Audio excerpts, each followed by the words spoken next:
नमस्कार मित्रों। राजकीय महाविद्यालय बनेड़ा भीलवाड़ा में भूगोल के यूट्यूब चैनल पर आपका स्वागत है। जैसा कि पिछले यूट्यूब वीडियो में मैंने आपको चट्टानों के बारे में बताया, चट्टानों की बेसिक जानकारी आपको मैंने दी। उसके बाद में हमने बेसिक रूप से जो 3 प्रकार की चट्टानें होती हैं, आग्नेय चट्टानें, अवसादी चट्टानें और कायांतरिक चट्टानें, तीनों के बारे में मैंने थोड़ा थोड़ा आपको बताया था। फिर विस्तृत रूप से मैंने आपको आग्नेय चट्टान के बारे में समझाया है पिछले वीडियो में।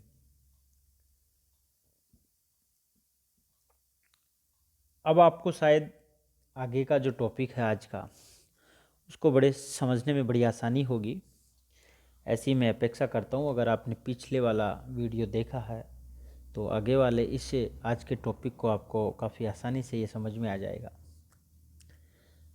हम आज अवसादी चट्टानों के विषय में चर्चा करेंगे। टॉपिक बड़ा सरल है,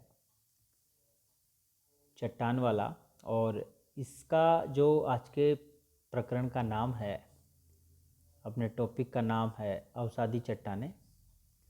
तो आप ये प्रकरण का जो टाइटल है उससे अनुमान लगा सकते हो कि अवसाद, अवसाद से अवसादी शब्द बना है, जिसका निर्माण अवसाद से हुआ हो, अर्थात मलबे से जिसका निर्माण हुआ हो उसको हम अवसादी कहते हैं, अर्थात जो मलबे से जनित है और आगे उसके जुड़ा हुआ है चट्टान। तो चट्टान के विषय में तो मैंने पहले आपको काफ़ी बता दिया है। तो अवसादी चट्टान है। अब आप समझ रहे होंगे कि हमारी इस पृथ्वी के तल पे लगातार जो प्रक्रम कार्य करते रहते हैं, जैसे कि आप देखते हो बरसात के दिनों में और सामान्य रूप से भी धरातल पे पानी बहता ही रहता है, और बरसात के समय में हमारी जो चट्टान पृथ्वी के धरातल का ऊपरी आवरण है उसका काफ़ी अधिक अपरदन होता रहता है। जब हवाएं चलती है तो भी मिट्टी का कटाव काफ़ी अधिक मात्रा में होता रहता है। तो ये तो जो आप प्रत्यक्ष यहाँ देख रहे हो, आपके आसपास के एरिया में आपको ये बिल्कुल स्पष्ट रूप से देखने को मिलता है। तो ऊपरी धरातल की जो आवरण है उसकी टूट फूट आप अपनी आँखों से भी देखते हो। और ये बहुत लंबे समय से पृथ्वी के निर्माण जब हुआ, उसके बाद में जब आदि चट्टानें आग्नेय चट्टान बनी, उसके बाद से ही ये लगातार इस प्रकार से जो चट्टानों का शरण या अवसाद के रूप में इनका परिवर्तित होना आरंभ हो गया। दूसरे कई भूगर्भिक प्रक्रम के कारण भी चट्टानों का चूरा होता रहता है और भी होता रहता है। और भी बहुत सारे प्रक्रम हैं जिनसे चट्टानों में अपक्षय वगैरह और उससे जुड़ी हुई अन्य क्रियाओं से भी चट्टानों में टूट फूट होती रहती है।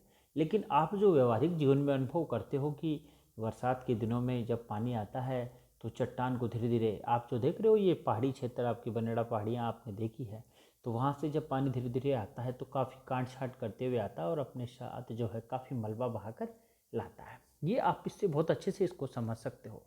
और यहाँ के इस एग्जाम्पल को आप अपने पूरे पृथ्वी के लेवल पे उसकी एक इमेजिंग कर सकते हो, एक कल्पना आप कर सकते हो कि किस प्रकार से संपूर्ण पृथ्वी पे ही जब इस प्रकार से जल के द्वारा बरसात के समय में और हवाओं के द्वारा किस प्रकार से पृथ्वी के आवरण की जो चट्टान है वो धीरे धीरे मूल जो आवरण है उसको कैसे उसका शरण होता है और वह जो मलबा होता है वह किसी नीचे भाग में जाके जम जाता है। जैसा कि आपने देखा है कि आपके यहाँ बनेड़ा में पहाड़ियाँ, और ये पहाड़ियों से घिरी हुई आपकी इस बनेड़ा के पास में एक तालाब जो कि आप आए दिन उसको देखते हो, तो ये आप बिल्कुल वास्तविक एक बिंब इसका बना सकते हो कि जिस प्रकार से आपकी जो ये अरावली की जो पहाड़ियाँ हैं इनसे पानी धीरे धीरे आता है, अपने साथ एक मलबे को लाता है और इस आपके झील में जमा कर देता है उस मलबे को।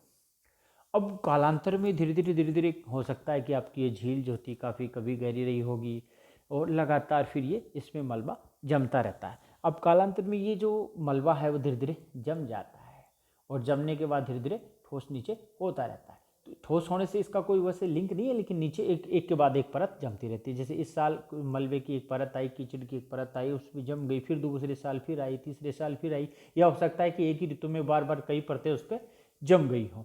अब आपने यहाँ दो चीज़ देखी कि अवसाद इस प्रकार से पानी के द्वारा बहकर यहाँ आया है। दूसरी मैंने विशेष रूप से जो जोड़ दिया कि एक परत के बाद दूसरी परत, दूसरी परत के बाद तीसरी परत, तो आपने देखा कि जो ये अवसाद है ये परतों के रूप में जमता है। यानी अवसादी चट्टानें बेसिक रूप से अगर देखी जाए तो ये क्या है, परतदार चट्टानें हैं। तो ध्यान रखना कि जो अवसादी चट्टानें हैं उनको हम परतदार चट्टान भी कहते हैं। और अब आपने देखा कि इनका जो निर्माण है, फॉर्मेशन की जो प्रोसेस है इनकी, वो परतों के रूप में है, इसलिए इनको परतदार चट्टानें भी कहते हैं।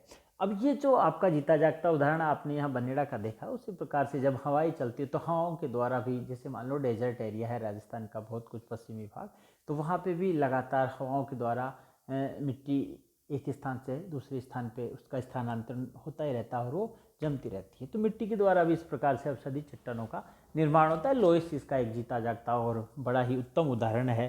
जो लोएस है वो इसी प्रकार से अवसादी चट्टान का एक उदाहरण जो वायु से बनती। तो आप अब समझ गए होंगे कि किस प्रकार से अवसादी चट्टानों का निर्माण होता है। कुल मिला के हम यूँ कह सकते हैं कि जो अवसादी चट्टान है ये भूपृष्ठ पे हमें प्रमुख रूप से देखने को मिलती है। सबसे बड़ी बात तो ये है कि ये जो इस प्रकार की, देखो आपके दिमाग में आना चाहिए कि इस प्रकार के जो अवसाद या मलबा है वह केवल ऊपरी भाग में ही होगा, क्योंकि ऊपरी भाग में इस प्रकार से जो मलबा है वह इन जल के द्वारा, वायु के द्वारा और हिम के द्वारा और सागरीय तरंगों के द्वारा, इन्हीं से ये काट छाँट ऊपरी धरातल पे ही होती है। और ऊपरी धरातल के ऊपरी भाग में ही इस प्रकार की चट्टानें सामान्यतः देखी जाती है। कई बार हो सकता है कि नीचे वाले भाग में भी पृथ्वी के जो भूगर्भिक प्रक्रम जो थे, भूकंप और ज्वालामुखी, उनके कारण से ये जो ऊपरी भाग का मलबा था, आवरण था, वह दब के कहीं नीचे चला गया हो। जिस प्रकार से कि हम देखते हैं कि जो अभी हम आगे चल के देखेंगे कि जो हमारे कोयला और पेट्रोलियम जो है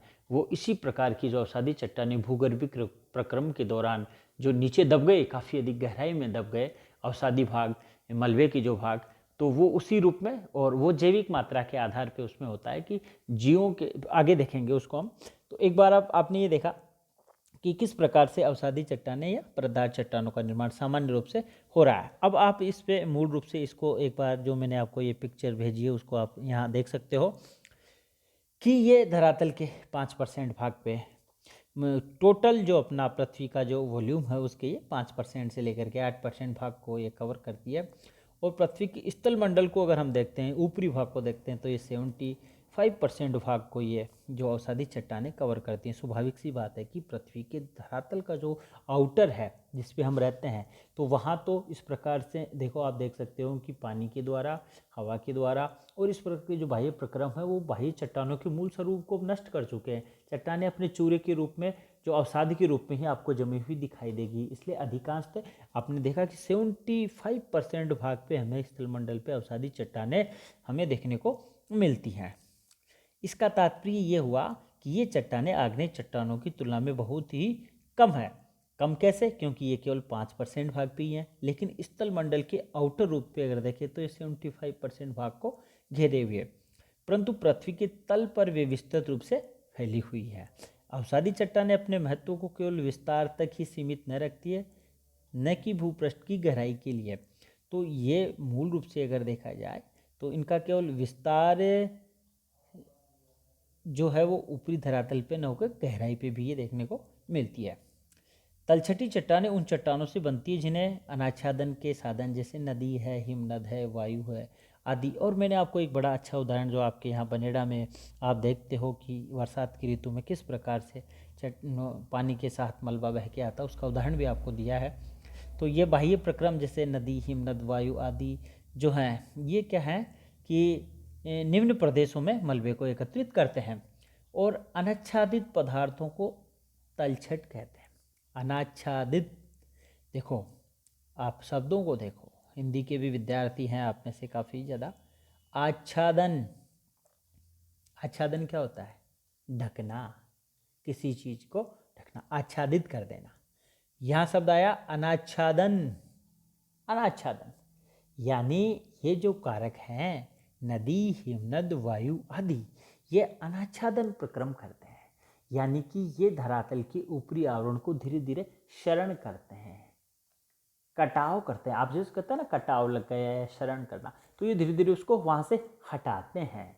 अर्थात जो ऊपरी परत जो कोई ढकी हुई चीज़ है उसको ये धीरे धीरे वहाँ से हटाते हैं, तो इसको हम कहते हैं अनाच्छादन।